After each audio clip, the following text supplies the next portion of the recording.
Hey, what's up everybody? Tony with Lido, Loca, here with the dark side of cruising, the story of the unlucky cruiser.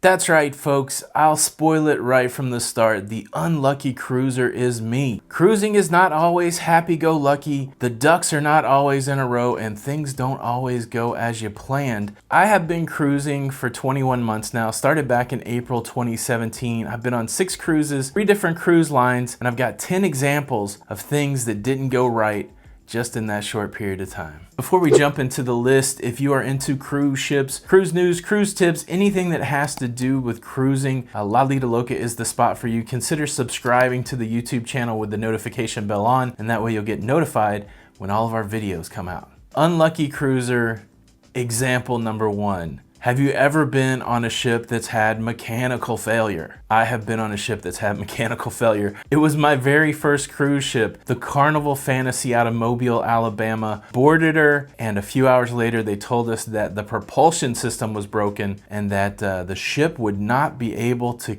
go on its published itinerary. Example number 2, not being able to go on the published itinerary. On that Carnival Fantasy cruise, we were supposed to go to Cozumel. We were super excited. It was going to be our first time going, and we could not go there. Example number 3, affected by a hurricane. Now, they tell you not to cruise during hurricane season. When we booked our cruise to go to Cuba, we didn't even know what hurricane season was. It was in September, and sure enough, Hurricane Irma hit the island of Cuba about 2 weeks before we got there. And so our excursion, the top 10 of Havana, was modified, and we couldn't go everywhere on the island because of hurricane damage. Example of the unlucky cruiser, number 4. Delayed because of a medical emergency. On our cruise on the Carnival Elation, we were scheduled to make our way to Half Moon Cay early in the morning so that we would have a full beach day at Half Moon Cay. Well, the night before, as we left Nassau, there was a medical emergency, and we were about 4 hours away from Nassau that required us to turn the ship around, return to Nassau, drop a passenger off, and then make our way to Half Moon Cay. It delayed our arrival time at Half Moon Cay, and it really put the pressure on the cruise line to get everything set up for lunch.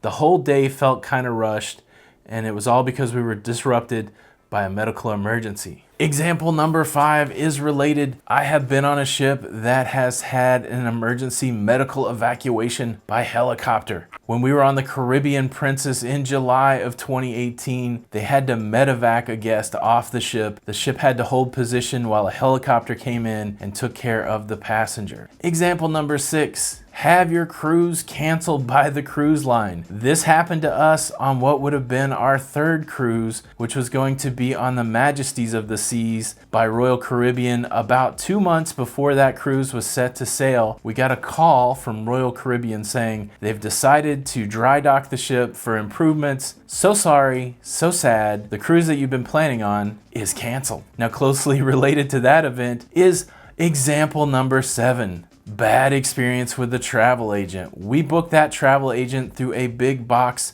discount store. It wasn't Costco, I'll just tell you that. And even though the cruise line canceled the cruise on us, we were charged $100 service charge for the cancellation of that cruise by the big box travel agent. It kind of left a sour taste in our mouth about travel agents, and that's one of the reasons that my wife Jenny became one. So if you need cruises booked by somebody that you know that's not a big box discount store, it's travel@lalidoloca.com. We can hook you up. Example number 8. Questioned by a security guard. On my Carnival Elation cruise, I was filming the Halloween parade when a security guard came up and asked me if I was filming. Now, he was super nice. I explained to him that I was there to film the Halloween parade, and he was okay with that. But apparently somebody on the cruise ship was not excited about the camera being out in the hallway and had alerted security. Number 9, and this one's happened twice, mystery charges on a ship account. Your ship account is the money that you have to pay at the end of the cruise, and we've had 2 instances out of the 6 cruises where charges have mysteriously shown up on that ship account that we did not authorize. We had to work with customer service to get some alcohol removed from our ship account, and then a free lunch that we were provided was actually charged not at the lunch price, but at the dinner price on the last cruise, and we had to get that removed. And the final example of bad luck on the cruise ship for me, have you ever been in a cabin that sprang a leak and that you had to move to another cabin? It happened to us on the Carnivalation. The saying is, lucky at life, but unlucky at love. I think I need to modify it for me. Lucky at life, lucky at love, but unlucky at cruising. Have I walked under too many ladders? Have I broken too many mirrors? Have I not crossed out black cats that have crossed my path? It seems like 10 incidents out of 6 cruises is a lot, and one of them happened twice. So I don't know. Have you had any of these things happen to you in your cruising experience? Am I just unlucky? Leave a comment below. Let me know what your experience is. If you like this video, got anything out of it at all, please hit the like button. Again, subscribe to the YouTube channel if you haven't with the notification bell on. Come over to Lido Loca on Facebook at the Lido Loca Cruising Community. Be a part of the Loca fam and follow us on all of our social media. I don't know what I'm gonna do to break this unlucky streak. But anyways, my name's Tony, and until the next time, we'll see you on the Lido.